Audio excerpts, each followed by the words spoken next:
El calor es la energía que se transfiere de un cuerpo de mayor temperatura a uno de menor temperatura y nunca de manera contraria. Por lo que no dudes, ya tienes el pretexto perfecto para abrazar a esa persona especial en días de frío. Fíjense, chicos. Y ya que tocamos el tema, al abrazar a alguien se muestra el primer tipo de transferencia de calor, el cual es la conducción. Para este, vamos a ver. La conducción de calor es un mecanismo de transferencia de energía térmica entre dos sistemas basado en el contacto directo de sus partículas, sin flujo neto de materia y que tiende a igualar la temperatura dentro de los cuerpos. En pocas palabras, la transferencia de calor se lleva a cabo por medio de las moléculas y en este no se involucra ningún tipo de movimiento. En donde sí se involucra el movimiento es en el siguiente tipo de transferencia de calor llamado convección. Convección es el mecanismo de transferencia de calor el cual se lleva a cabo mediante la interacción de dos fluidos, pueden ser líquido o gas, a diferentes temperaturas transfiriendo el calor por medio del movimiento. Esta se divide en dos tipos: convección natural y convección forzada. ¿Y cómo diferenciamos entre convección natural y convección forzada? Pues muy sencillo.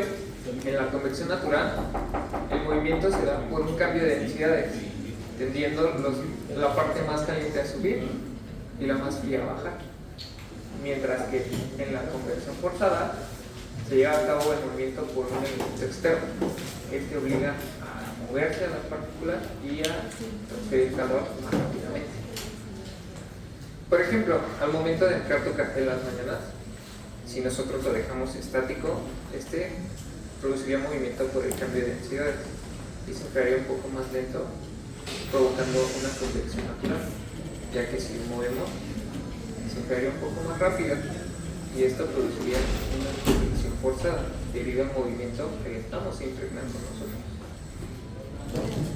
Y por último, chicos, pero no menos importante, veremos el tercer tipo de transferencia de calor, llamado radiación. Si no lo conoces, veamos la definición.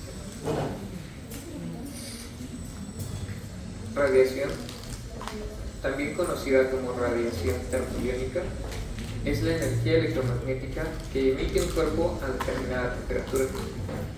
Te preguntarás, ¿cómo se transmite el calor por radiación? En principio, la energía que se encuentra en movimiento o trabajo emite ondas o radiación electromagnética, que varían en intensidad según su temperatura y distancia hacia el objeto más cercano. Esta materia es la que poseen todos los cuerpos en sus distintos estados. Uno de los mejores ejemplos es el Sol, que debido a las altas temperaturas que hay en su superficie, logra emitir radiación a nuestro planeta a pesar de las distancias tan largas que hay entre uno y otro, proveyendo de energía vital para nuestro sistema vital.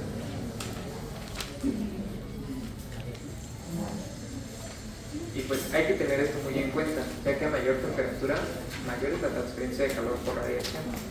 Por lo tanto, al momento de utilizar equipos que alcancen altas temperaturas, deben estar bien aislados, ya que si no, estos pueden lastimar a sus operadores.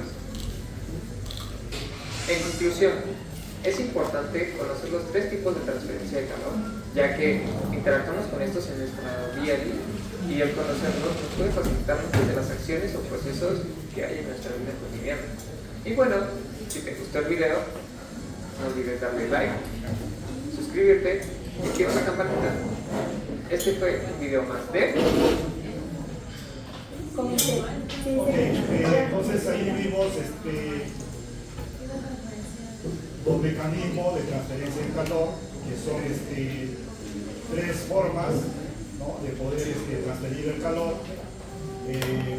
conducción, convección y radiación. De hecho, que hay que tener en cuenta que cuando hablamos por conducción y convección, necesitamos un medio para hacer esa transferencia. Necesitamos un medio para hacer esa transferencia de calor. Ok, entonces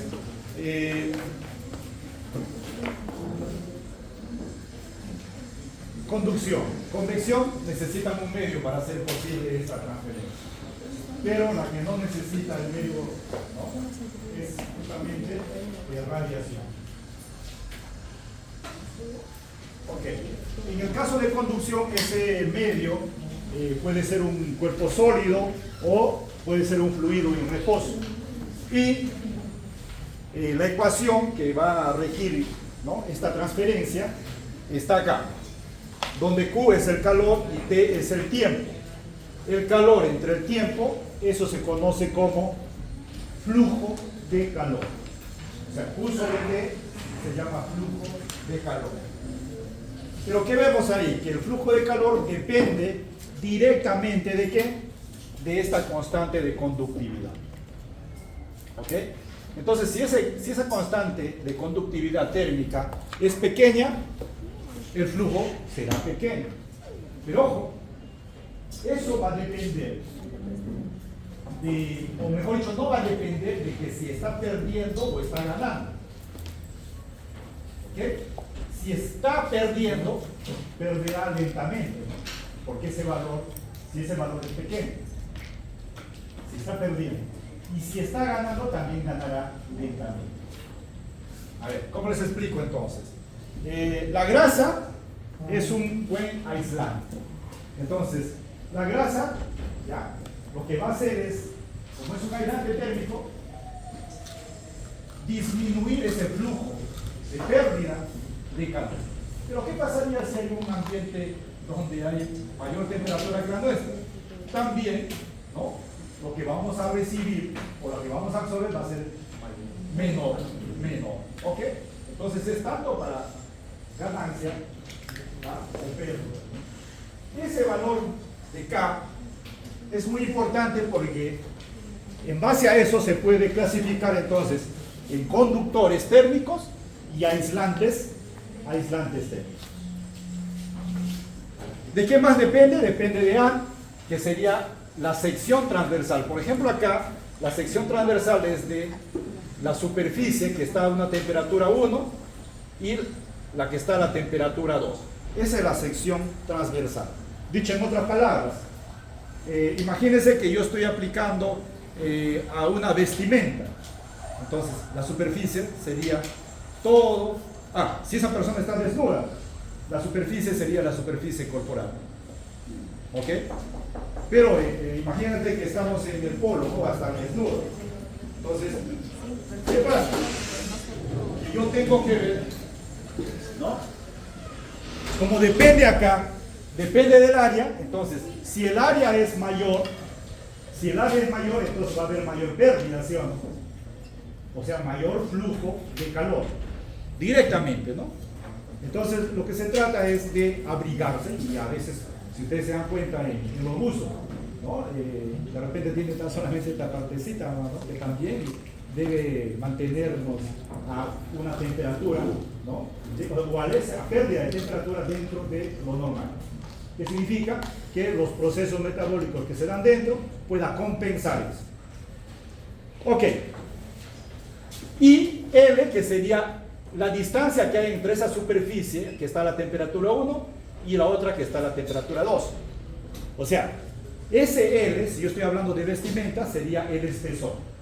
Por ejemplo, ¿no?, si esto fuera un abrigo de repente, ¿no?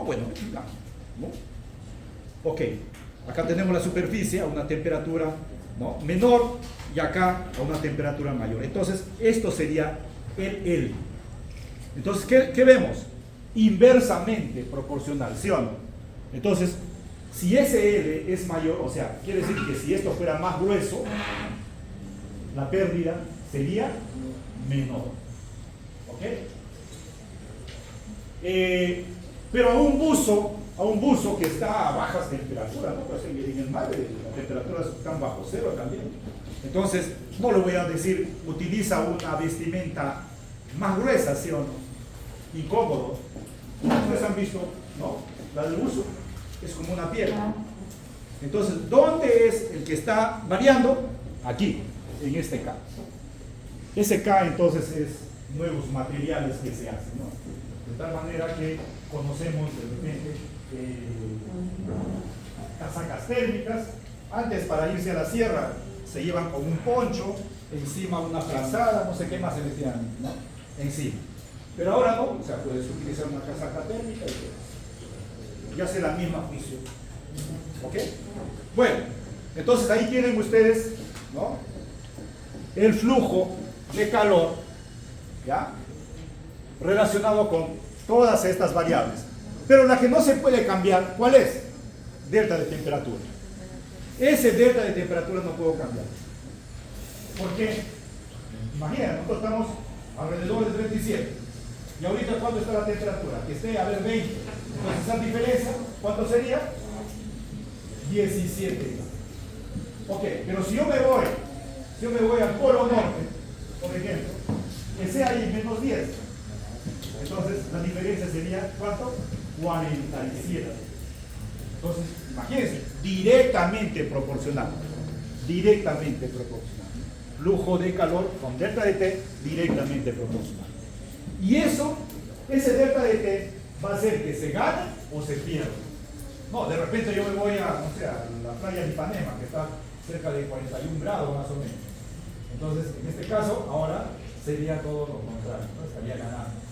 Y obviamente ya saben que deben hacer, ¿no?, procesos, ¿no?, de termorregulación. Entonces, ahí tienen conducción. Convección. En el caso de convección, puede haber una convección. También necesita un medio, ¿eh? También necesita un medio. Pero ese medio, ¿no?, ya no está en reposo, sino que está en movimiento. En movimiento. Entonces, el flujo de calor que puede ganar o perder va a depender de qué? De esta diferencia de temperatura. Obviamente, en el cuerpo humano tiene que hacer proceso de termorregulación. Pero ¿qué pasa si ese cuerpo fuera una taza de café, por ejemplo? Si fuera una taza de café, ¿no?, entonces va a empezar a perderse, ¿o no? Va a empezar a perder, ¿no? ¿Y qué pasaría si yo agarro una taza, ¿no?, y acerco a una hornilla, por ejemplo, que está encendida, ¿no? También por convección va a empezar más bien a aumentar. Entonces usted tiene que ver ahí la temperatura del cuerpo menos la temperatura del fluido, ¿no? Obviamente todo va a depender de esta diferencia. Si la del cuerpo es mayor, obviamente ya sabemos quién es el que pierde, ¿sí o no? El que pierde es el que tiene mayor temperatura, ¿no? Y si tuviese ese cuerpo menor temperatura, entonces lo que va a hacer es ganar. O sea, estamos hablando de un cuerpo inerte, pero en el caso del cuerpo humano tendrá que hacer mecanismos de, en este caso, termorregulación. Y también depende del área, y este coeficiente de convección pelicular es directamente proporcional. Ahí hay todo directamente proporcional. La diferencia entre una convección libre y forzada es, ¿no?, por ejemplo, una convección forzada son el aire acondicionado, calefactor, etcétera, etcétera. Un ventilador es eso, convección forzada. Pero si yo hago esto, abrir la puerta, es una convección libre o natural, porque el aire, si quiere, entra, si no, no. ¿Ya? Y el tercero, que sería radiación. Radiación. Ok, en este caso no es necesario, o mejor dicho, por radiación se va a propagar hasta en el vacío. Es así como la energía, ¿no?, del Sol llega a nosotros, a pesar, ¿no?, que va en su trayecto, pasa espacio vacío. Entonces, ahí no se podría, en un espacio vacío no se podría dar pues convección ni conducción, ¿no? En este espacio vacío lo único que podría darse es radiación. Ok, pero esto lo hace por medio de ondas electromagnéticas. Pero el espectro electromagnético es bastante amplio. Entonces, ¿qué región más o menos del espectro electromagnético? Principalmente la región infrarroja. ¿Ya? Principalmente la región infrarroja. ¿Ya? Ok, entonces acá ¿qué nos dice? Que todo cuerpo, que basta que tenga una temperatura, escuchen, basta que un cuerpo tenga una temperatura diferente del cero absoluto, está, ¿no?, emitiendo radiación. ¿No? Está emitiendo radiación, ¿no?, en ese rango de infrarrojo, ¿no? O sea, todo cuerpo, basta que tenga una temperatura diferente al cero absoluto. Por lo tanto, si yo tengo dos cuerpos, uno a temperatura A y otro a temperatura B, en el cual la temperatura A es mayor que la B, ¿qué sucede? Mira, la temperatura A emite por radiación calor, ¿no? Emite calor por radiación. Y el B también emite. Pero ¿quién tiene mayor temperatura? Es el A. Ahora, el A, si usted analiza el A, solamente el cuerpo A, ¿qué pasa? El A está emitiendo calor, pero también va a recibir, ¿de dónde? Del cuerpo B. Por lo tanto, el flujo neto va a ser ¿de qué? De pérdida. ¿Por qué? Porque sería, ¿no?, lo que emite A menos lo que recibe. Pero recibe menos de lo que emite, ¿sí o no? ¿Por qué? Porque es directamente proporcional a la temperatura absoluta elevado a la ¿cuánto? A la cuarta potencia. Ok, entonces depende de qué, directamente del área, también de la temperatura elevado a la cuarta y de este coeficiente que se conoce coeficiente de emisividad o absorbancia. ¿Qué es ese coeficiente? Es una fracción, ¿no? Es una fracción entre, ¿ya?, entre, si gusta, es una fracción entre, ¿ya?, ese coeficiente de emisividad o absorbancia va a ser una fracción entre la energía absorbida entre la energía incidente a ese cuerpo. Ok, entonces ese valor de E va a estar entre esos rangos. Ese valor de E. ¿Cuándo va a ser cero? Cuando no absorbe nada. O sea, llega a ese cuerpo la energía y todo lo refleja. No absorbe nada. Por lo tanto, eso se conoce como un cuerpo completamente reflejante. Pero ¿qué sucede entonces en el otro caso, en el otro extremo? Toda la energía incidente lo absorbe. Eso se conoce como cuerpo negro. Cuando absorbe toda la energía que llega a él. Ahora, ustedes se preguntarán, y en el caso del cuerpo humano, ¿no?, del cuerpo humano,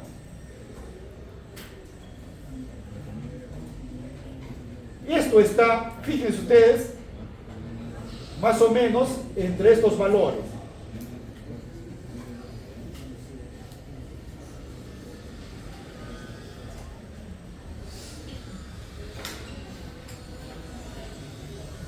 El cuerpo humano está en esos valores. Entonces está muy cercano a un cuerpo negro. Pero eso es una característica muy importante porque necesitamos esa energía para hacer algunos procesos a nivel de piel. Imagínate que reflejemos todo, no nos serviría de nada. Entonces, la energía, ¿no?, en este caso, radiante, así le llaman, la que viene del sol, es muy importante también para nosotros, ¿no? Muy importante. Ok, estamos hablando de calor, de transferencia de calor. Obviamente la radiación, las ondas electromagnéticas también tienen un espectro bien amplio, donde viene dije calor infrarrojo, que viene ultravioleta, ¿no?, viene rango visible, etcétera, etcétera. Pero en este caso, hablando desde el punto de vista de calor principalmente, que es infrarrojo, entonces para nosotros va a ser beneficioso. ¿Ok? Porque con esa energía se pueden hacer procesos a nivel, ¿no?, de piel. Ok, entonces esas son, ¿no?,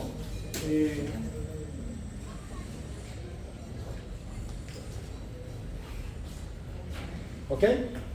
Y bueno, y también depende del área, obviamente, ¿no? Mayor área, mayor flujo. Pero acuérdense que en este caso siempre va a ser de qué? De emisión o de pérdida. ¿Ya? Entonces cuando dos cuerpos interactúan, entonces puede ocurrir el flujo neto. En ese caso el flujo neto para A es de qué? De pérdida. Y para B, ¿qué sería? De ganancia. Entonces nuevamente se va a verificar que el cuerpo que tiene mayor temperatura va a perder y la que tiene menor temperatura va a ganar calor. Y el flujo va a ser de mayor a menor. ¿Ok? Listo.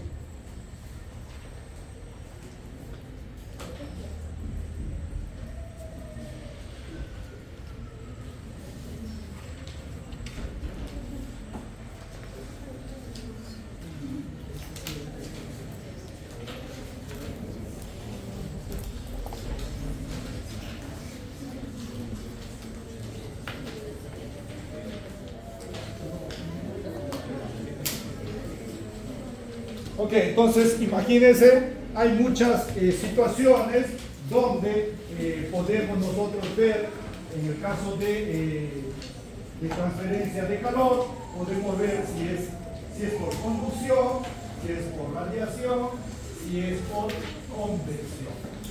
¿No?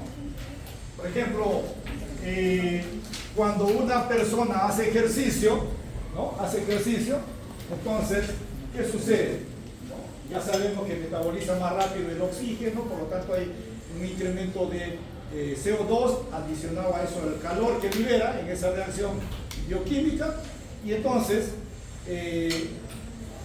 la sangre tiene que circular más rápido, ¿no? Más rápido. ¿Por qué? Porque la sangre es un buen refrigerante. Entonces la sangre, ¿no? Empieza a llevarse por vasodilatación ¿hacia dónde? A la periferia, ¿no? A la periferia del cuerpo humano. Entonces, donde se nota, a veces se nota bien, ¿no? Aquellas personas que tienen tez blanca, se ven que se ponen, ¿no? ¿Cómo le dicen? Chaposas, algo así, ¿no? Pero ¿qué es lo que está sucediendo ahí? Está refrigerándose la sangre, ¿no? Está refrigerándose la sangre. Entonces la sangre sale con una cierta temperatura, llega, ¿no? Interacciona con el medio ambiente que está a menor temperatura y nuevamente se regresa por un mecanismo que se llama de contracorriente, ¿no? Contracorriente.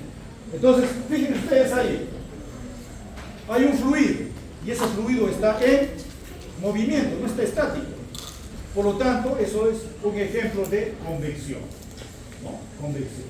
Entonces, así podemos ir viendo, ¿no? Pero todo en función a esos tres formas de transferencia de calor, ya sea conducción, convección o radiación. Bueno, entonces ahora vamos a ver lo que es electricidad, magnetismo y electricidad en el cuerpo humano, así se llama esta sesión, ¿no? Que dura 2 semanas. De hecho que cuando habíamos visto el sistema musculoesquelético y parte de él habíamos calculado la fuerza muscular, la fuerza de reacción en esa articulación, también hemos visto mecánica de fluidos, ¿no? Entonces, ¿por qué el flujo, ¿no? En este caso volumétrico, iba de mayor a menor presión, ¿no? Entonces, nosotros estamos viendo como algo que de repente está aislado. No es así, ¿no? Entonces, ¿quién genera una fuerza muscular? Obviamente los músculos, pero debido a qué? A una contracción muscular, ¿no? Pero ¿quién es responsable de todo ello? Es justamente variables, en este caso eléctricas, que hacen que esa célula, muy especial, porque tiene que ser una célula excitable, para que pueda generar un potencial de acción, ¿no? Entonces, no se puede hacer a cualquier célula, ¿no? Entonces, las principales células excitables van a ser, pues, lo que se conoce ahora, las células nerviosas y las células musculares. Entonces, todo lo que ocurre, ¿no? La fuerza muscular, ¿por qué el flujo de sangre va en un sentido, ¿no? ¿Y quién es responsable? El corazón, pero el corazón necesita también, es un músculo muy especial, ¿no? En este caso la parte de miocardio, que también hace contracción muscular, ¿no? Entonces, al final, todo va a radicar justamente en esa información que se puede propagar. Y eso es lo que se conoce como impulso nervioso, ¿no? Entonces, al final, lo que va a integrar todo esto a nivel del cuerpo humano es el sistema nervioso, ¿no? El sistema nervioso entonces integra todo esto. Pero esto lo va a hacer en función ¿a qué? A la electricidad, ¿no? Y por eso es muy importante que debemos conocer algunas variables o algunas propiedades eléctricas de ese cuerpo.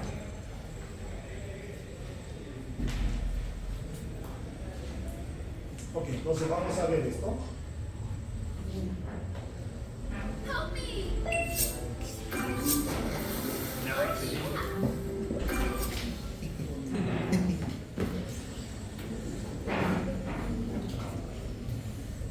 Hola, soy López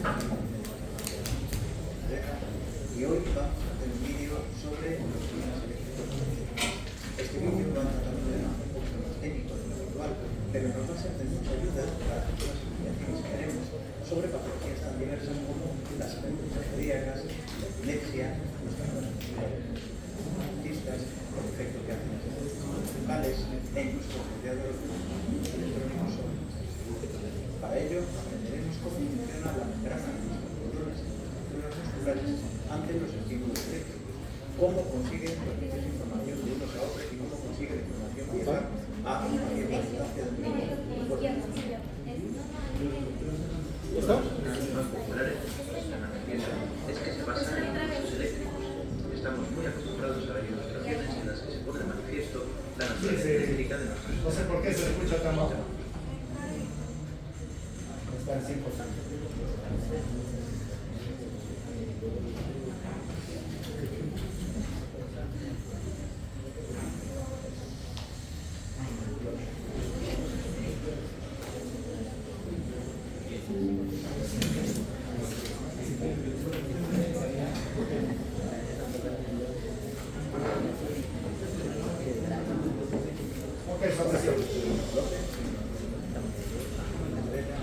Y hoy vamos a hacer un vídeo sobre los fenómenos eléctricos de las células. Este vídeo va a tratar un tema un poquito más técnico de lo habitual, pero nos va a ser de mucha ayuda para futuras explicaciones que haremos sobre patologías tan diversas como las arritmias cardíacas, la epilepsia, los trastornos musculares de los autistas, el efecto que hacen las arritmias locales e incluso la actividad de los dispositivos electrónicos sobre nuestra salud.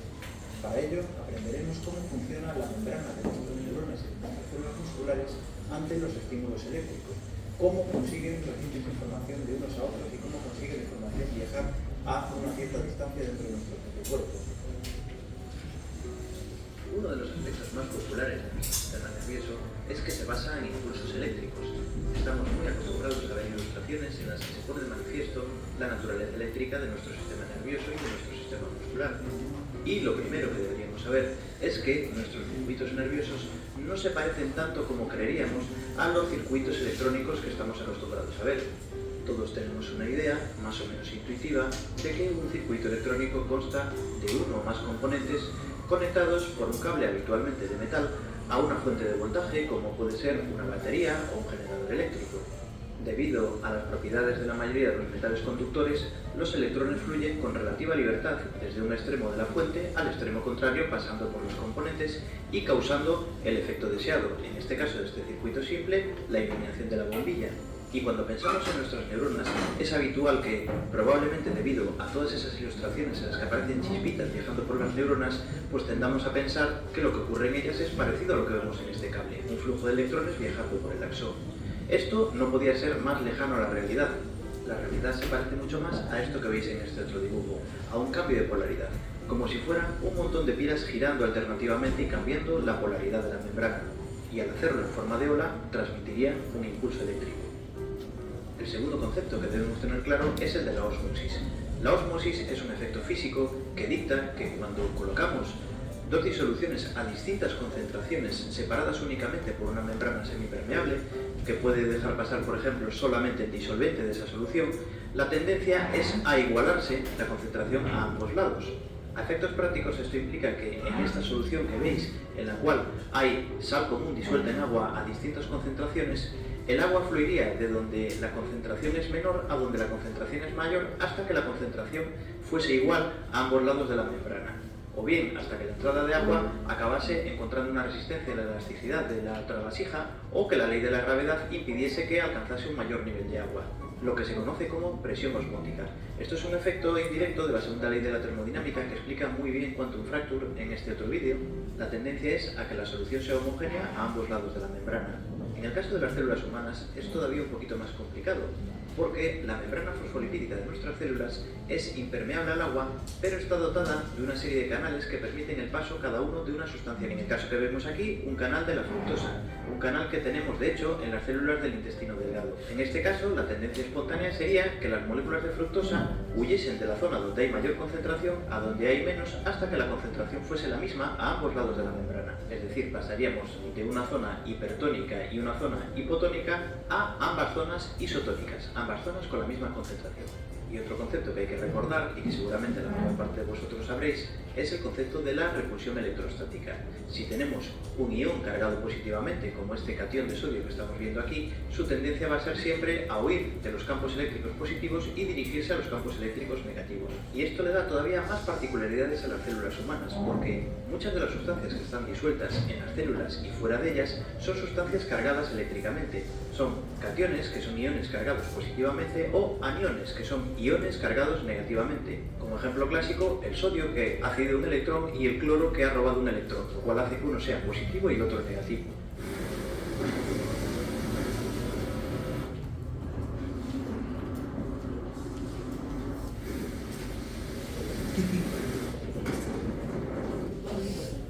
En este ejemplo que estáis viendo, estamos viendo canales de sodio. Los canales de sodio van a permitir que los átomos de sodio vayan fluyendo progresivamente hacia la zona donde están menos concentrados, pero no alcanzarán la concentración completa, porque cuantos más cationes de sodio atraviesen la membrana, más positivamente va a estar cargada esa región.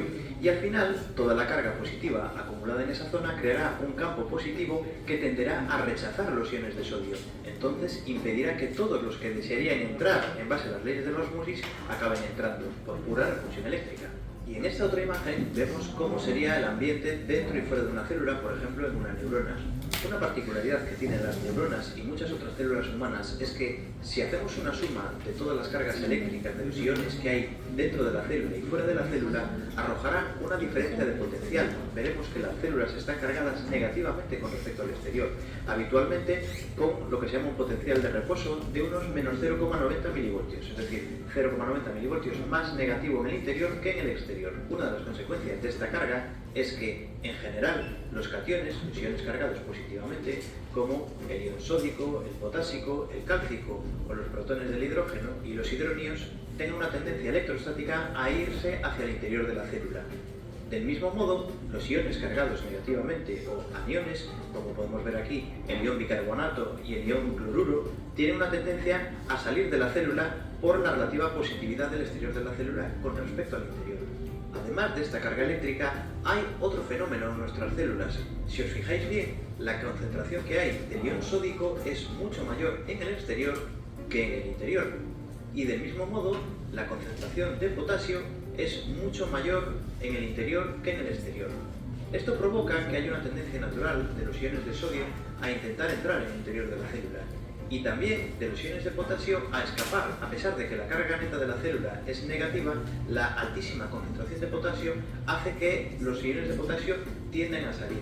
Pero como veremos a continuación, en ciertas circunstancias esta tendencia se hace todavía más fuerte. Esta situación de desequilibrio osmótico, es decir, esta situación en la que los iones de sodio están excesivamente concentrados fuera de la membrana y los iones de potasio están excesivamente concentrados en el lado de dentro de la membrana, como decíamos antes, no es algo que sea su tendencia natural, es algo inducido.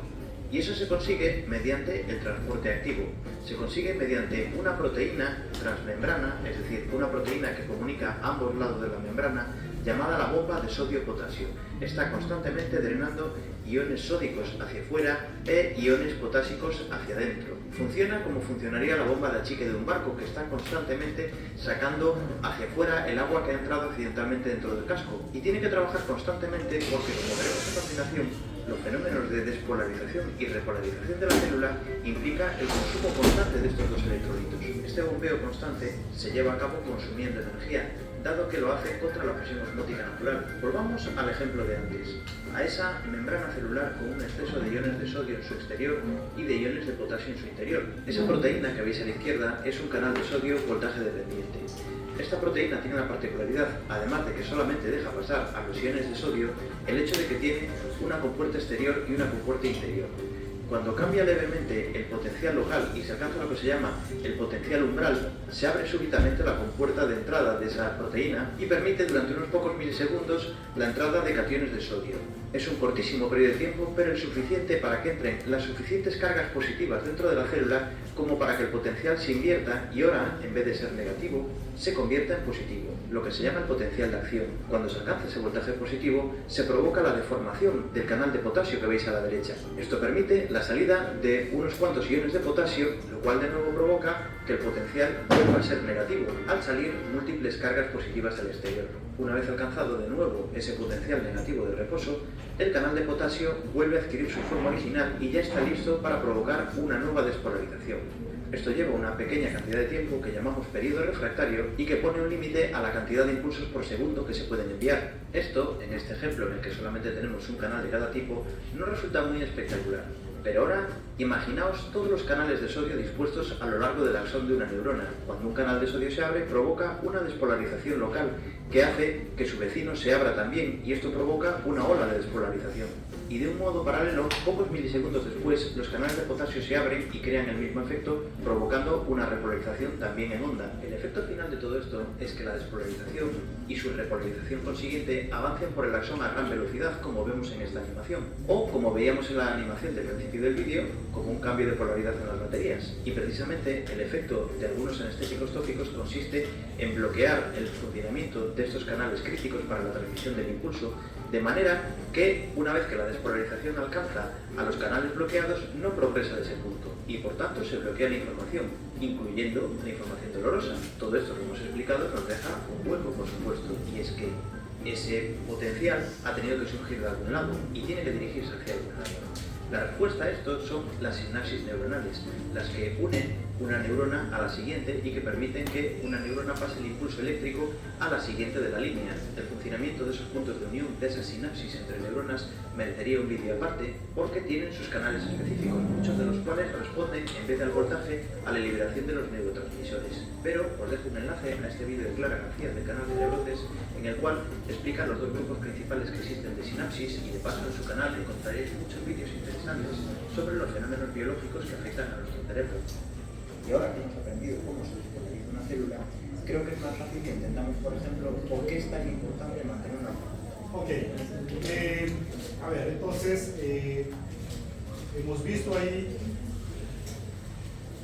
cómo es que esa célula nerviosa se encarga pues de comunicarse con todo el sistema, con todo el cuerpo humano, o sea, con todos los demás sistemas, ¿no? Por ejemplo, si queremos hacer una contracción muscular, eso debe ser debido a un impulso de algo, ¿no? En este caso puede ser debido a una excitación, a un evento de repente que ocurre en alguna parte del cuerpo humano, ¿no? Como se llama pues los famosos sensores, ¿no? Entonces lo que comunica la parte exterior, ¿no? Eso lo va a traducir mediante estos sensores que se llaman sensores biológicos. Entonces esos sensores biológicos, esa señal del exterior lo va a convertir en una señal eléctrica, ¿no? Una señal eléctrica. Entonces en el cuerpo humano hay sensores de temperatura, sensores de presión, de todo, por variables físicas que quisiéramos ver. Entonces lo que vamos a hacer nosotros ahora es de repente darle justamente esa parte científica ¿no?, a todo lo que está ocurriendo. Y eso va a caer en algo muy sencillo, ¿ya? Entonces, si ustedes comprenden, y todo lo que va a ocurrir en la bomba de sodio y potasio, canales iónicos, eso va a caer en lo siguiente. Usted, si sabe esto, suficiente, ¿no? Tendría que relacionar tan solamente. Ok. Entonces estamos hablando de qué, de algo que vamos a ver más adelante, lo que es carga eléctrica. Entonces acá, dos cargas positivas. ¿Qué ocurre con estas dos cargas positivas? ¿Se atrae o se repele? Entonces así, eso es vital. Ok, se repele. Entonces, dos cargas de diferentes signos, ¿qué hacen ellos? Se atraen. Y listo. Así. ¿No? Entonces, esto es con lo que de alguna manera ustedes van a ver o van a tratar de explicar por qué de repente en este caso el sodio, de repente el potasio va en ese sentido. ¿Por qué? Entonces igual acá, ¿no? Se van a repeler. Esas son las combinaciones que podemos hacer con esas dos cargas, ¿no? O dos tipos de carga. Otro, ya, no se duerman. Otro es, ¿no?, lo siguiente.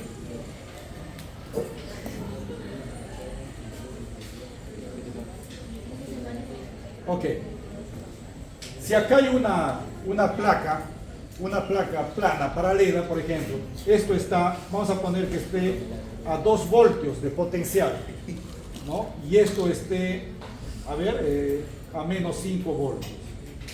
¿Ya? Este es otro que van a aprender. Pero es lo mismo lo que van a ver ahí de dos cargas, ¿no? De diferente signo o dos cargas con igual signo. O sea, todo lo que vamos a hacer es en función a ellos. Eso es lo elemental. Ahora vamos a trabajar con potenciales. Mira, ahí tengo dos placas. Uno está, la placa de la izquierda está a menos 2 voltios y la de la derecha está a menos 5 voltios. Entonces, fíjense ustedes que si yo pongo acá una carga positiva, la pregunta sería, ¿hacia dónde se mueve esa carga?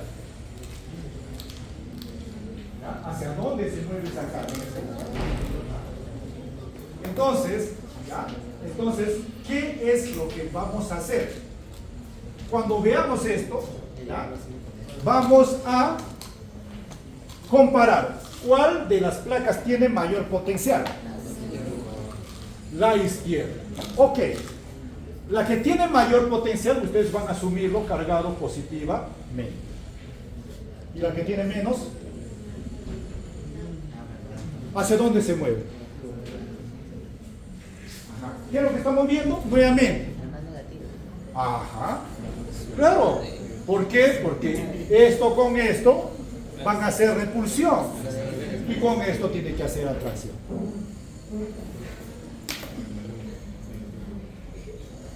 ¿Ok? Una célula de reposo, ¿ya?, más o menos tiene, a ver, lo voy a empezar acá, en la parte externa y en la parte interna. Aquí en la parte externa tiene 0 milivoltios, ¿ya? Y acá en la parte interna, ¿ya?, en la parte interna tiene menos 70 milivoltios. ¿Ok? Menos 70 milivoltios. Pregunta, ¿cómo se asume cargado la parte interna?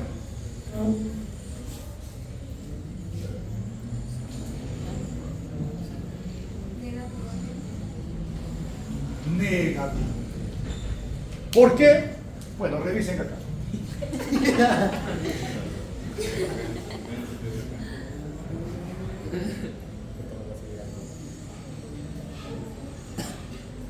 ¿Cuál es mayor?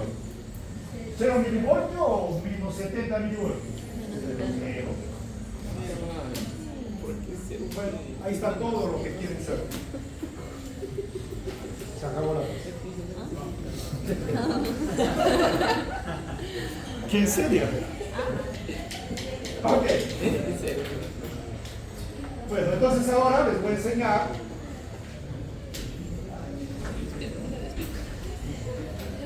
algunos aspectos ahí. O sea, eso es todo. Esto ya es lo que vamos a ver, ¿no? Ya conceptualmente. Ok, ¿qué es carga eléctrica? ¿Ya? Es una propiedad intrínseca de la materia. Escuchen, una propiedad intrínseca de la materia. ¿Ya? Pero la carga eléctrica, ¿ya? Hay de dos tipos, ¿no? Positivo y negativo. Y debido a ello, pueden hacer las interacciones que hemos visto, ¿no? Ok, entonces puede haber una interacción de atracción, otra de repulsión, ¿sí? Ahora, otra propiedad de la materia es la masa. Ya, otra propiedad de la materia es la masa. Pero ¿qué sucede con la masa? La masa, hasta donde sabemos, es de un solo tipo. De un solo tipo. ¿Ya? ¿Ya? La masa, hasta donde sabemos, es de un solo tipo. Por lo tanto, la interacción entre masas es justamente lo que se conoce como fuerza gravitacional. Y esto siempre va a ser atractiva. O sea, cuando interaccionan masas, siempre son de atracción. Ahora, cuando interaccionan cargas, puede ser de atracción o puede ser de repulsión. Cuando se repelen, cuando tienen el mismo tipo de cargas. Pueden ser dos positivas, dos negativas. Ok. Pero ¿qué sucede con esta carga? ¿Ya? ¿Qué sucede con esta carga eléctrica? ¿Ya? Que está cuantizada. Que está cuantizada. ¿Qué más? Que debe cumplir con el principio de conservación, ¿no? De la carga. Entonces, en un sistema aislado, entiéndase así como el universo que hemos visto en termodinámica, ¿no? Si hay dos cuerpos ahí, la carga debe conservarse, ¿sí o no? Entonces, si uno de esos cuerpos pierde carga, el otro lo gana, ¿sí o no? Ok. Entonces, como hay cargas positivas y negativas, ahora, ¿dónde encontramos cargas positivas? En el núcleo. En el núcleo encontramos cargas positivas, ¿ya? Que son los protones. Y las cargas negativas, los electrones. ¿Dónde están los electrones? En la periferia de ese átomo. O sea, si yo quiero ingresar a un átomo, lo primero que me voy a encontrar ahí es con electrones. Los protones están bien adentro, son bien difíciles de sacarlos. Por lo tanto, ¿no? Entonces, yo puedo tener un ion positivo, ¿ya? O un ion negativo. Entonces, un ion positivo no es que gana cargas positivas. O sea, ya dijimos, cuando dos cuerpos van a interactuar, lo primero que van a, ¿no?, encontrarse son los electrones. Entonces, un ion positivo será cuando pierde electrones. Y un ion negativo cuando gana electrones. ¿Ya? Entonces, eso es lo que queremos saber. ¿Ya? Ahora, la carga está cuantizada. Veamos un ratito esto. La carga está cuantizada, ¿no?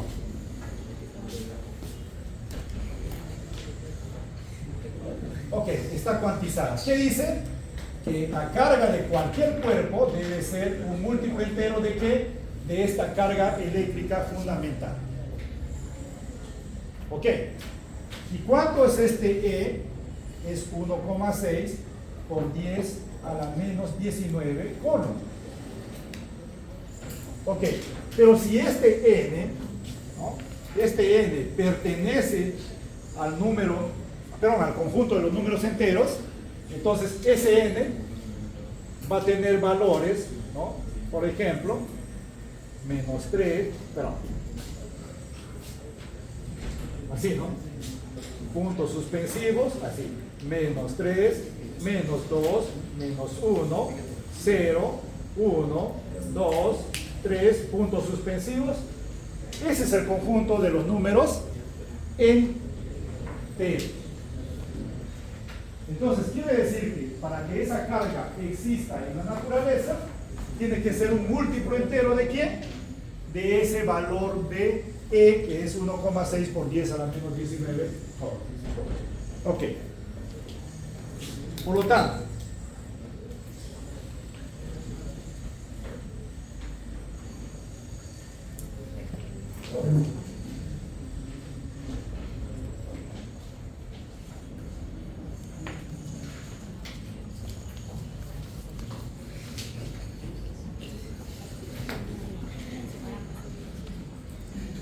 ok. Entonces, ¿cómo saber si esa carga eléctrica de ese cuerpo, ¿no?, existe en la naturaleza?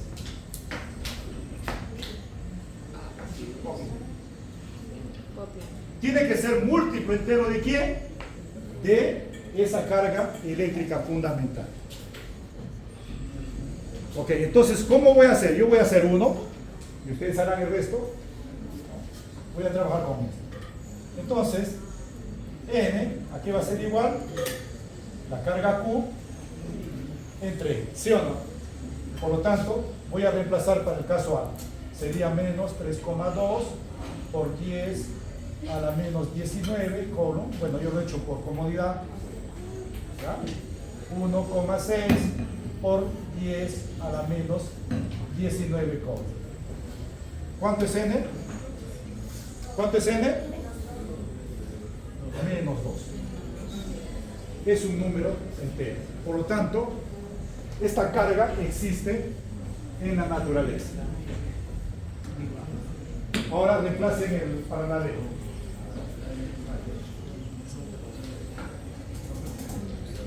De hecho, que yo he puesto ahí 10 a la menos 19 por comodidad. Pero si no fuera así, trabajen pues con exponentes, ¿sí? ¿Cuánto sale para B?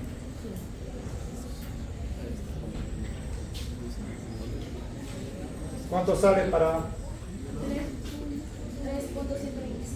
3,125? No existe esto. ¿Por qué? Porque no es entero. O sea, puede ser negativo, puede ser positivo, pero entero. Y así sucesivamente. Para la C, ¿cuánto sería? 3, sí existe. Sí existe. Ok, entonces ya saben cómo, ¿no?, determinar si es que existe en la naturaleza o no existe en la naturaleza esas cargas.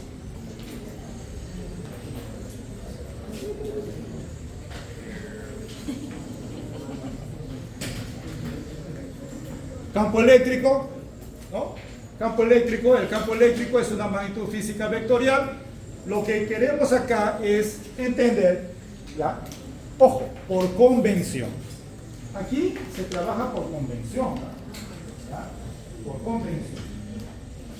Entonces, por convención, una carga positiva va a generar un campo eléctrico, en este caso, saliente. Saliente. ¿Ya? Saliente. Y una negativa, entrante. ¿Listo? Por lo tanto, si yo tengo una placa, escuchen, tengo una placa que le cargo positivamente y otra que le cargo negativamente, ¿ok? Entonces el campo eléctrico irá del positivo hacia el negativo, siempre cumpliendo, ¿no? Porque de acá sería saliente y acá entrante, está cumpliendo. Entonces cuando nosotros ponemos ahí una carga, si es una carga positiva, ¿cómo se va a mover? Nuevamente, ¿no? Dos cargas positivas, mira acá, esto con esto se repelen, por lo tanto el movimiento va a ser en ese sentido. Si fuera negativo, en sentido contrario. ¿Por qué? Porque esas dos cargas de diferentes signos se atraen. ¿Listo? Potencial eléctrico. ¿Ya? Potencial eléctrico. En el caso de potencial eléctrico, ahora ¿qué? Es una magnitud física escalar. Entonces, el potencial eléctrico va a depender de la constante eléctrica, de la carga y de R, que es la distancia, ¿no?, desde donde está la carga hasta el punto donde yo quiero calcular el potencial eléctrico.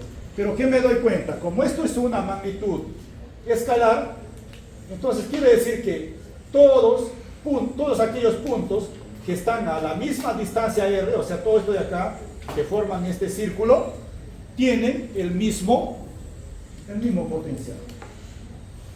Ahora, si yo uno esos puntos, voy a tener una superficie equipotencial.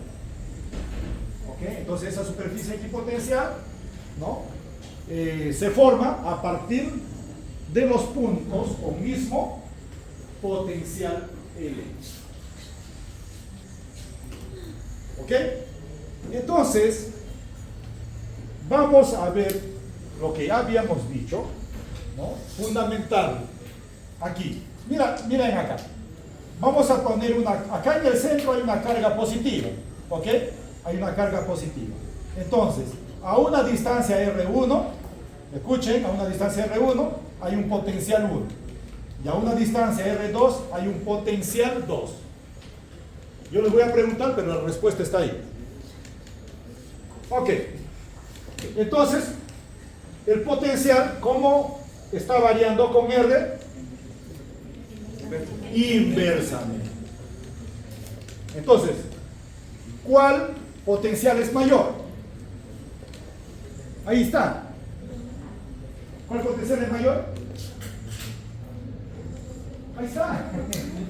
En la figura está. Ahí está. Ahí está, ¿no? ¿Ah? El potencial B1. ¿Por qué es mayor? ¿Por qué es mayor? Porque R1 es menor que R2. Aquí. ¿Y qué pasa? Cuando este es menor, esto es mayor. Ahí está. Ok, entonces ya sabemos. Ahora, vamos a poner, fíjense ustedes, vamos a poner una carga positiva entre R1 y R2. Vamos a poner una carga positiva. Entonces, positiva con positiva, ¿qué es lo que hace? Entonces, esta carga positiva se va a mover hacia B2. Hacia B2, ¿sí o no? Ahora, si yo pongo una carga negativa, esto se va a mover más bien hacia B1. Conclusión, acá está. Una carga positiva se mueve, ahí está, se mueve de mayor a menor potencial. Y una carga negativa, así es. ¿Ok? Así es, ¿no? Ok. Mira, el sodio se mueve hacia la parte interna de esa membrana. ¿Por qué? Por el potencial. El ion sodio es positivo. ¿Ah? Entonces, la parte interna es negativa, ¿sí o no? Obviamente, allá otra vez. ¿Y por qué el cloro sale? Negativo. Y la parte externa es positiva. Entonces, todo lo que va a ocurrir es en función a eso. Dos cargas positivas se repelen, negativas también se repelen, y diferentes se atraen. Bueno, algunos valores del potencial en el cuerpo humano es del orden de los milivoltios, por si acaso. ¿Ya? Una batería más o menos tiene un 1.5 voltios. Entonces, este potencial sería 1000 veces menor. 1000 veces menor. Entonces, no es tan fácil, ¿no? Tan fácil determinar o medir ahí con cualquier instrumento, no. Se tiene que tener electrodos muy especiales, mínimamente electrodos a base de plata, ¿ya? A base de plata.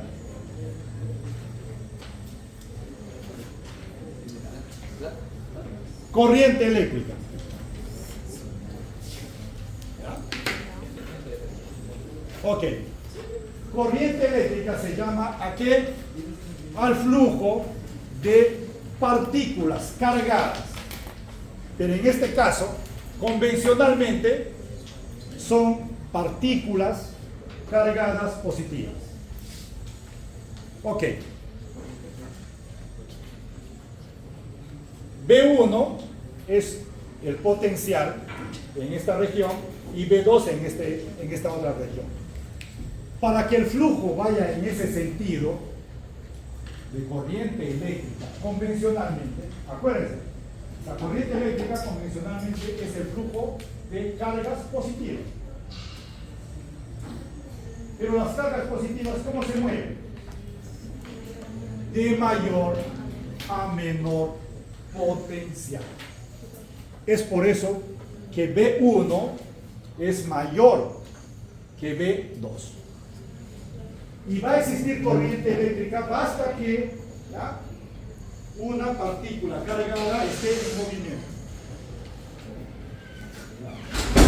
O sea, una partícula cargada basta que esté en movimiento para que genere ¿qué? Una corriente eléctrica. ¿Y cómo se define? La carga por unidad de tiempo. Ok, entonces puede haber corriente continua o también corriente alterna. La mayoría de, por ejemplo, los instrumentos de medida, las computadoras, teléfonos, etcétera, estos utilizan corriente continua. ¿Qué significa? Que la corriente permanece, ¿no?, constante o el voltaje también constante. ¿Ya? Mientras que la corriente alterna, como su nombre lo dice, es casi parecido a una función cosenoidal, ¿no? La función seno o coseno, por eso se llama cosenoidal, ¿no? Va variando. Ok, ¿dónde necesito yo saber la polaridad? Cuando voy a utilizar corriente continua. Corriente continua. Ahí necesito saber la polaridad. Pero la que llega a nuestros hogares, por ejemplo, en este toma corriente, aquí es corriente alterna. ¿Ya? Yo agarro ahí, por ejemplo, agarro un enchufe, ¿no? Y yo lo puedo colocar como se me place. ¿Por qué? Porque es corriente alterna. Pero lo que va a llegar a nuestros celulares, ¿ya?, es corriente continua. Es por eso que ese cargador lo que hace es convertir la corriente alterna en corriente continua. ¿Ya? Así. Entonces, ¿dónde necesitan saber la polaridad? Cuando utilizan corriente continua.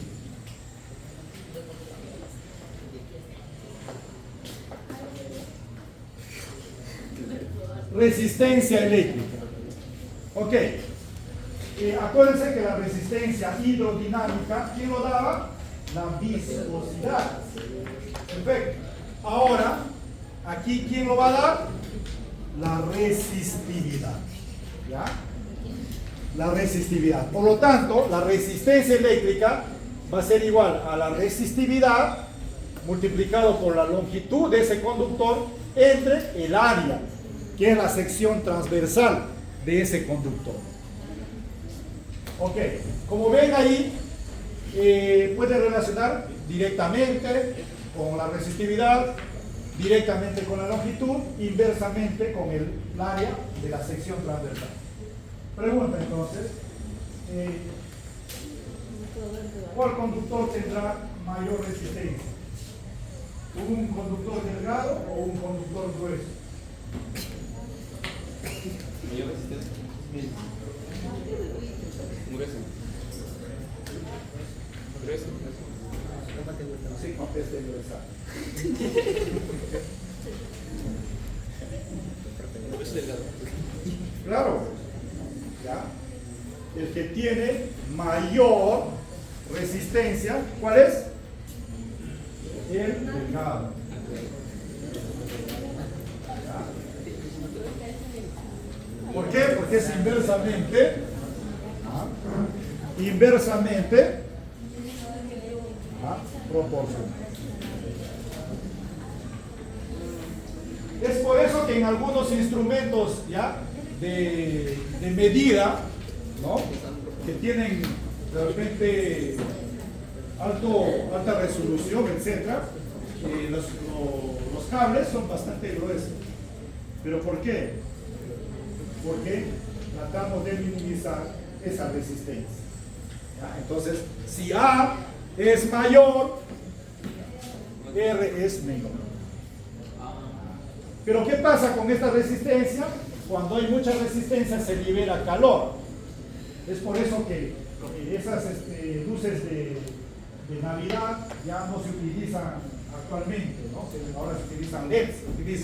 ¿Por qué? Porque como eran delgados, ¿no? Entonces, si este A era bien delgado, ¿no?, por lo tanto, la resistencia era bastante grande, de tal manera que podríamos, en este caso, liberar bastante calor hasta poder causar incendios. Ok.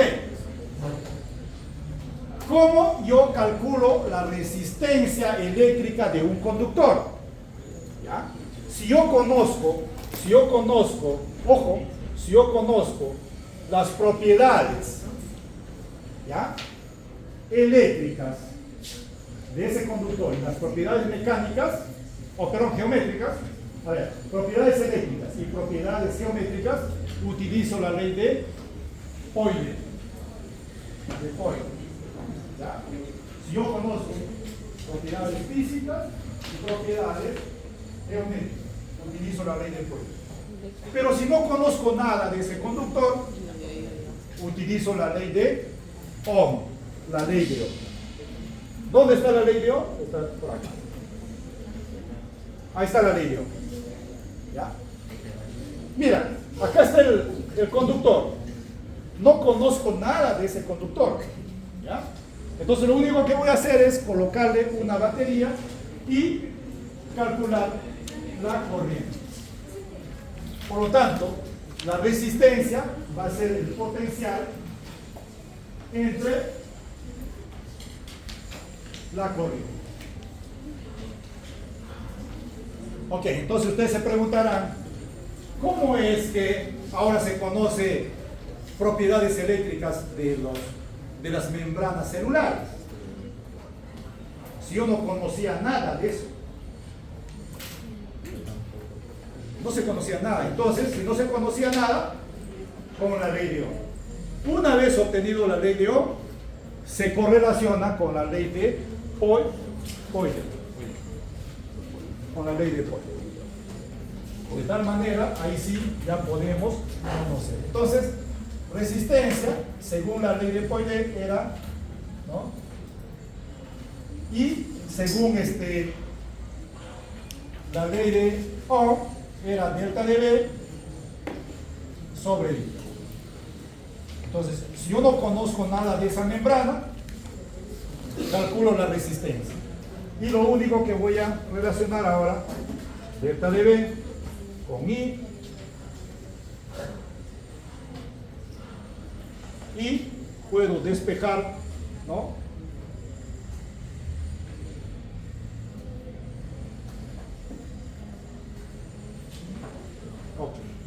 entonces es así como ahora ya se conoce qué propiedades eléctricas de esa membrana celular.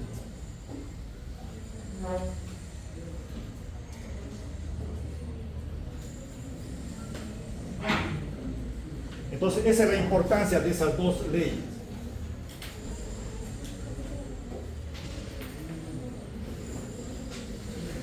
Ok.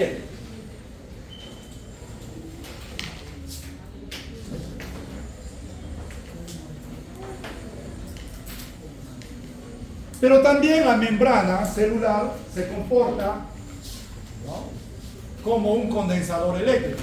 ¿Qué es un condensador eléctrico? Es un elemento eléctrico pasivo, capaz de almacenar carga y energía eléctrica. Y se va a almacenar carga de acuerdo a una propiedad que tienen estos condensadores, que se llama capacitancia. ¿Ya? La capacitancia es la carga entre el voltaje. ¿Ya? Entonces, estos condensadores se pueden cargar o también se pueden descargar. Entonces, por ejemplo, ¿no? Estos condensadores, de repente, en la vida práctica, ¿no? Sirven para el arranque de un carro, por ejemplo, ¿no? Para arrancar un carro, ahí hay un condensador que está descargando, está emitiendo una chispa. ¿Por qué? Porque estos condensadores, cuando están cargados, si tú juntas las patitas, sale una chispa. ¿Ya? Igual, en motores eléctricos también para el arranque. Pero ¿qué pasa? Estos son bien diferentes a lo que sería una batería. Una batería, ¿ya? Tiene la función de que, de algo así como análogo a lo que era el corazón, ¿no? El corazón. ¿Cómo así? Acuérdense que la sangre sale por la aorta, ¿sí o no? Sale por la aorta, aproximadamente con 100 milímetros de mercurio, y llega a la aurícula derecha más o menos del orden de 0 milímetros de mercurio. Pero ¿qué sucede? El flujo va de mayor a menor presión, pero la sangre que se encuentra en la aurícula ya no podría irse, ¿no? O seguir, en este caso, moviéndose en esa dirección. ¿Ok?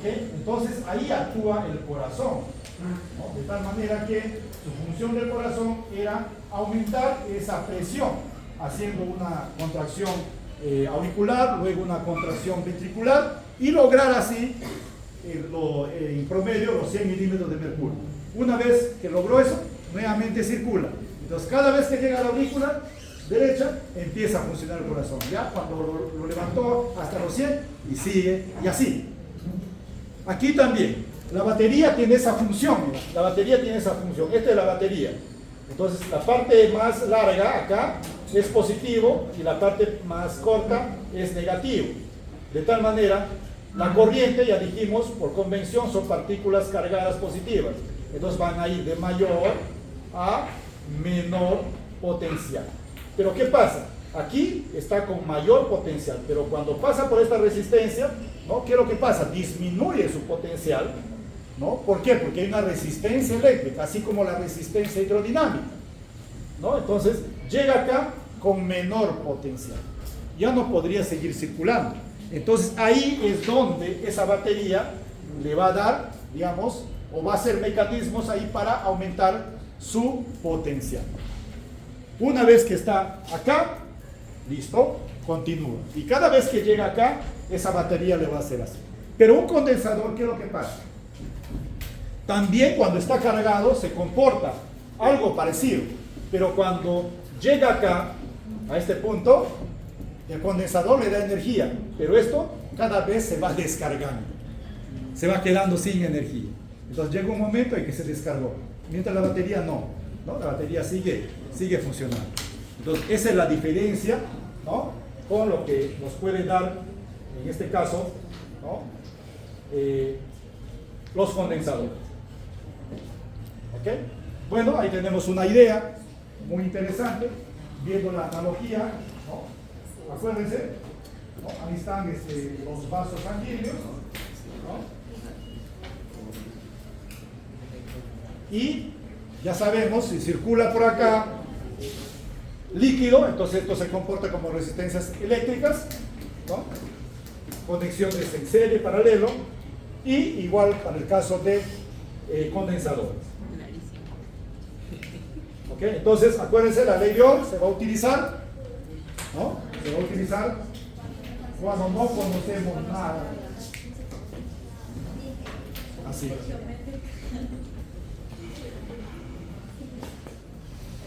Bueno, leyes de Kirchhoff. Las leyes de Kirchhoff se utilizan, ¿no? ¿Para qué? Para estudiar corrientes, ¿no? Que circulan por esos conductores y también diferencias de potenciales. Entonces, tiene dos leyes, que es la ley de nudos y la ley de mallas, ¿ya? Pero en este caso no es un nudo de corbata, ¿no? y de zapato, sino es un nudo especial. Ahí está, por si acaso, la definición, ¿no? ¿Qué dice? Es un punto del circuito, dice, donde 3 o más conductores concurren. Así está definido. Es por eso, si yo analizo esta definición de nudo, aquí en el punto A no hay nudo. Acá tampoco. En este circuito de la parte superior no hay nudo, de acuerdo a esto. Porque dice, es un punto del circuito donde 3 o más conductores concurren. Acá concurren 2, 2, 2, 2. Pero mientras que acá sí hay 2 nudos nomás. ¿Ya? ¿Dónde están? B y C. ¿Ya? Entonces, es así. Por lo tanto, nos dice que la sumatoria algebraica, ¿no? ¿Ya? De corrientes en cualquier nudo va a ser igual a 0. Ok. Acuérdense ustedes cuando aplicaban el principio de conservación de masa a un tubo de corriente, ¿qué obtenían? ¿La ecuación de continuidad o la ecuación de Bernoulli? Cuando ustedes aplicaban a un tubo de corriente el principio de conservación de masa, ¿qué obtenían? ¿La ecuación de continuidad o la ecuación de Bernoulli? ¿Ya se olvidaron? Pueden ir refrescando, porque vaya a ser que entren algo. ¿Ah? ¿Qué era? Ecuación de continuidad. Así es. Y cuando aplicabas el principio de conservación, obtenías la ecuación de Bernoulli. Entonces, en este caso, ¿qué va a suceder? Tú vas a aplicar el principio de conservación de carga eléctrica a ese circuito. ¿Y qué vas a obtener? Vas a obtener la ley, en este caso, de nudos. Ok. Por lo tanto, fíjense ustedes acá, en el nudo C. Mira, en el nudo C. ¿Ya? La corriente, la sumatoria algebraica de corriente sería lo que llega positivo y lo que sale negativo, ¿no? Entonces, más o menos así, ¿no?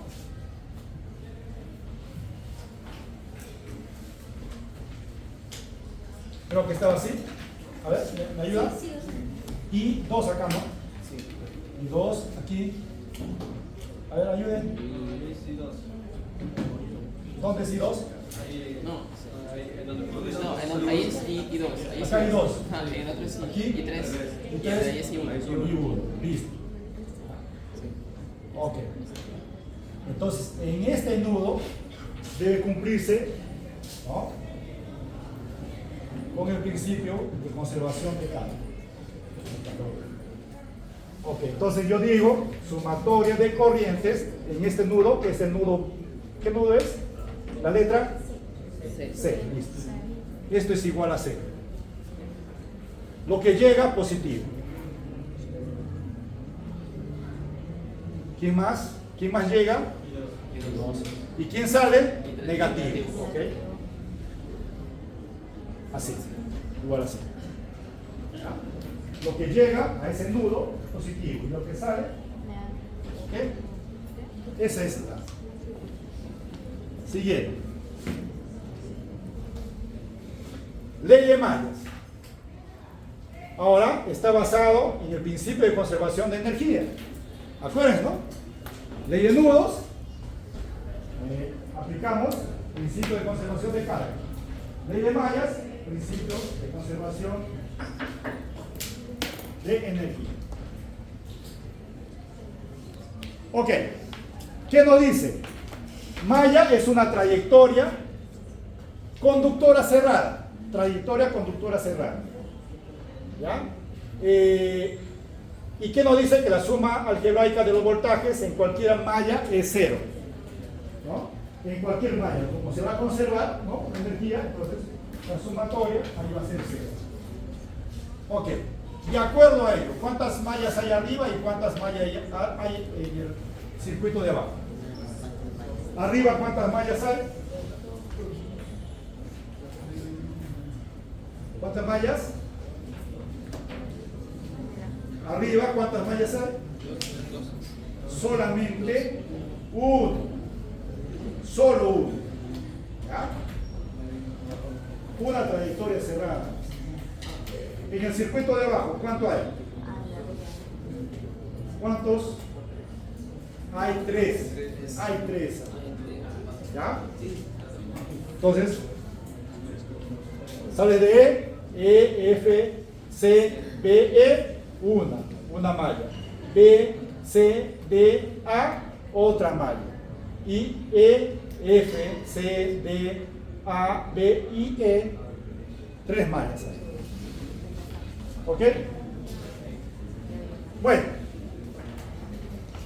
hay que decirles también que el cuerpo humano, ¿ya? El cuerpo humano es muy susceptible a cambios de campos eléctricos.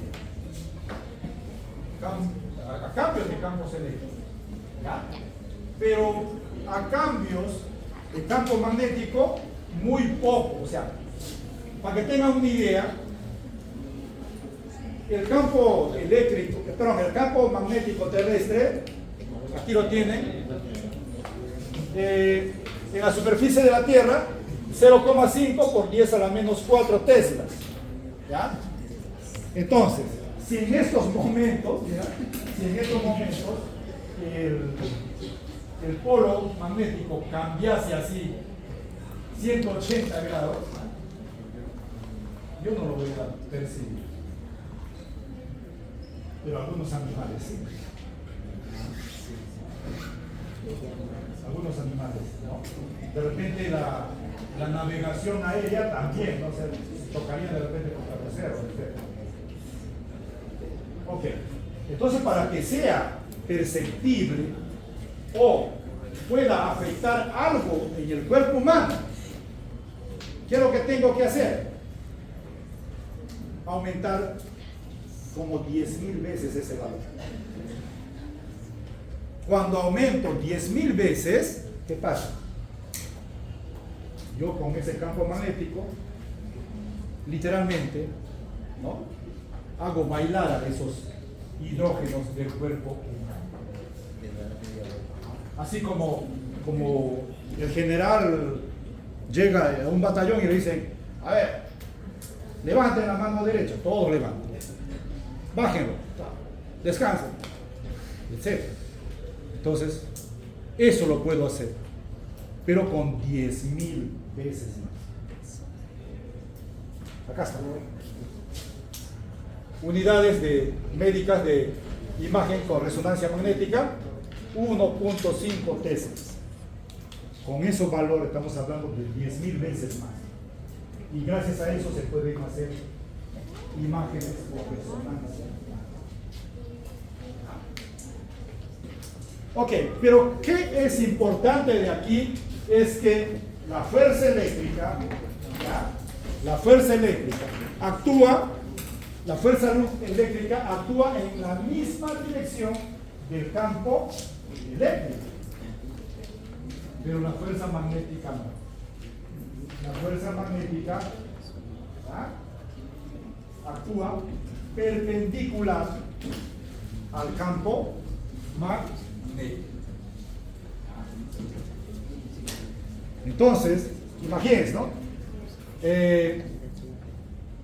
Mira, acá está el campo magnético que está acá de celeste y la carga está moviéndose acá con rojito, pero la fuerza magnética es perpendicular.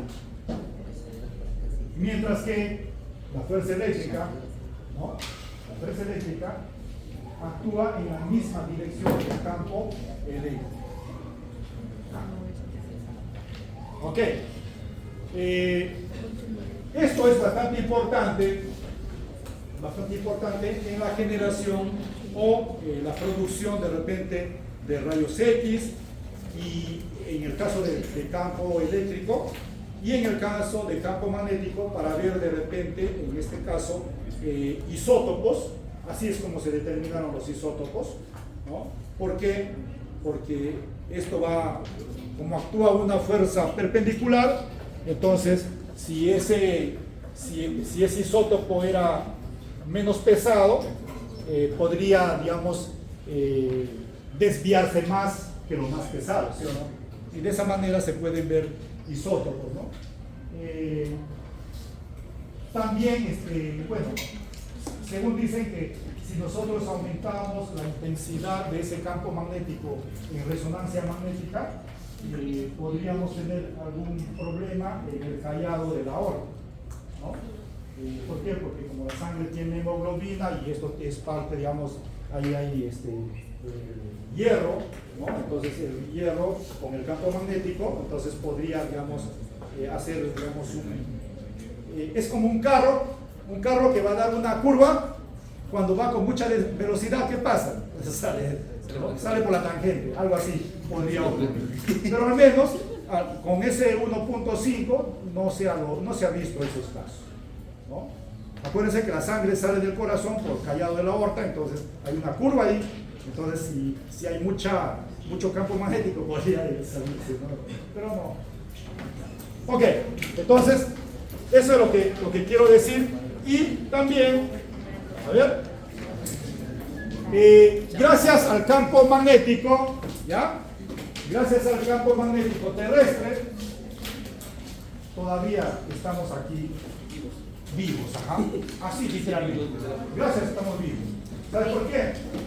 Porque a la Tierra, ¿ya? Escuchen, a la Tierra, o sea, la Tierra es como... ¿Han visto ustedes tiro al blanco o no? Ajá, perfecto. La Tierra es un blanco. ¿De qué? De toda la radiación cósmica. Toda la radiación cósmica, que viene partículas, viene radiación electromagnética. Pero ¿cuál es el más dañino que a nosotros nos harían desaparecer al toque? Las partículas cargadas. Cargadas. Entonces, cuando una partícula cargada viene a querer entrar a la Tierra, no lo hace. ¿Sabe por qué? Por el campo magnético. ¿Qué hace el campo magnético? Una fuerza magnética. ¿Y cómo actúa? Perpendicular. O sea, mira, viene la partícula así y se desvía.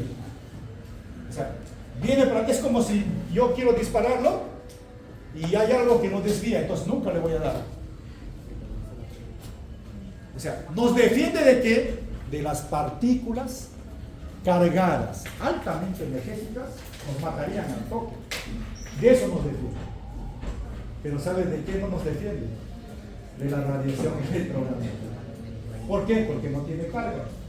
Ellos sí ingresan. Y dentro de las, ¿no? Perjudiciales, ¿no? Está las ultravioletas. Bueno, que es tema de otra clase. Ok, ahora sí voy a poner la asistencia.